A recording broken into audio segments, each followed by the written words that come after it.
এই কড়মড়ে মুখরোচক স্ন্যাকটা কী দিয়ে বানিয়েছি শুনতে পাচ্ছেন আওয়াজ? চলুন কী দিয়ে বানিয়েছি সেটা আপনাদের সঙ্গে শেয়ার করি। এতটাই মরমরে এই বৃষ্টির দিনে কড়মড়ে কিছু খেতে ইচ্ছে করলে এভাবে এই স্ন্যাকটা বানিয়ে নিতে পারেন। প্রথমে আমি আলু ভর্তা করেছি, তো কড়াতে আমি বাটার দিয়েছি, এর মধ্যে আমি জিরে অ্যাড করেছি একটু বেশি করে পরিমাণে, আর ঝাল গুঁড়ো অ্যাড করেছি, নুন অ্যাড করেছি, ঠিক আছে। বাটারটা দিয়েছি, তেল দিই না এখানে। তারপরে আলুটাকে সিদ্ধ করে নিয়ে এর মধ্যে ছেনে নিয়েছি। এবার এর মধ্যে আমি অল্প একটু ধনেপাতা অ্যাড করলাম। অসাধারণ খেতে হয়। এই প্রসেসে একবার হলেও এইভাবে ট্রাই করে দেখুন। এবার আমি এখানে ময়দা নিই না, গমের আটা নিয়েছি, আপনারা চাইলে এখানে ময়দা নিতে পারেন। তো ময়দাটা ছেনে রেখেছিলাম রুটির মতো করে ডো মাখিয়ে রেখে। এবার এটাকে আমি কি করলাম, বেলে নিয়ে এর মধ্যে আলুর পুরটা এরকমভাবে অ্যাড করে দিয়ে এই যে এরকমভাবে আমি পাট করে নিলাম। নেওয়ার পর আমি ছুরি দিয়ে দু সাইডটা কেটে একটু ফেলে দিলাম। ফেলে দেবো না, ওগুলোও কাজে লেগে যাবে। তারপর এরকমভাবে আমি পেঁচিয়ে পেঁচিয়ে কেটে নেব, ঠিক আছে। এরকমভাবে কেটে নেওয়ার পর এবার এইটাকে আমি কি করব, এই যে এরকমভাবে পাক দিয়ে দিয়ে একটু মুড়ে নেব।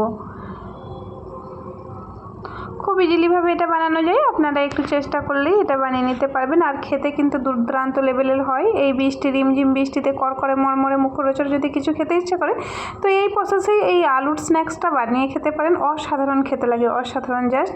আর যেহেতু আলু ভর্তাটা তেল না দিয়ে বাটার দিয়ে ভর্তাটা করেছি, তো একদম ভিতরটা জুসি আর ওপরটা একদম ক্রিসপি। তো দেখতেই পাচ্ছেন এই যে এরকমভাবে শেপ দিয়ে নিলাম, ঠিক আছে। এই প্রসেসে আমি প্রত্যেকটা শেপ দিয়ে নেব।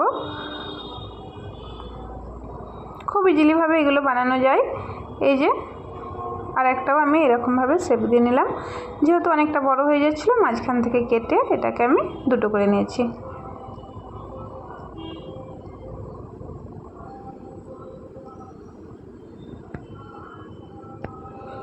তারপর আর একটা আমি আপনাদের দেখিয়ে দিচ্ছি। আলুর পুরটা ভেতরে এইভাবে দিয়ে দিয়ে চার সাইডটা যদি কেটে নেওয়া যায় আর একটু সুন্দর মতো হয়, এখানে আর কেটে ফেলতে হয় না। এরকমভাবে পাক দিয়ে নিয়ে প্রত্যেকটাকে এবার লম্বা করে আমি হালকা করে এরকমভাবে গড়িয়ে নিলেই রেডি হয়ে যাবে এগুলো। এই যে দেখতেই পাচ্ছেন সব কটাকে আমি এইভাবেই শেপ দিয়ে নেব। এই যে সব কটা রেডি হয়ে গেছে। এবার আমি কড়ার মধ্যে এখানে তেল দিয়ে দেব, দিয়ে এর মধ্যে এক এক করে ছেড়ে দেবো, ঠিক আছে। এবার এখানে আমি কি করব, একটু হাতের সময় দিয়ে উল্টে পাল্টে নাড়াচাড়া করে এগুলোকে ভেজে নিতে হবে। দু সাইড খেয়াল রেখে, এক সাইডে না বেশি পুড়ে যায় সেদিকে খেয়াল রেখে উল্টে পাল্টে নাড়াচাড়া করে ভেজে নেব। এই যে আমার ভাজা কমপ্লিট হয়ে গিয়েছে। বাটারের ভরপুর সুগন্ধে মনটা পুরো জুড়িয়ে যাচ্ছে। তো দেখতেই পাচ্ছি বানানো কতটা ইজি। বাচ্চাদের একদম বেস্ট একটা পছন্দের জিনিস। একদম কড়কড় মরমর করে বাচ্চারা যখন খায় বেশ আনন্দ লাগে, আর ওরা আনন্দের সাথে চিবিয়ে খেতে ভালোবাসে, আর খুব আনন্দের সাথে ওরা এনজয় করে খায়। তো দেখতেই পাচ্ছেন এই যে কতটা মরমরে মুখরোচক হয়েছে, তো সেটা আপনারা শুনতেই পাচ্ছেন। অসাধারণ খেতে, অসাধারণ। আপনারা এই প্রসেসে একবার হলেও এই আলু আর ময়দা দিয়ে এই ভাপ ওঠানো স্ন্যাক্সটা বানিয়ে খেতে পারেন। ভালো লাগলে একটা সাবস্ক্রাইব করবেন, আমার পাশে থাকবেন। আল্লাহ হাফেজ।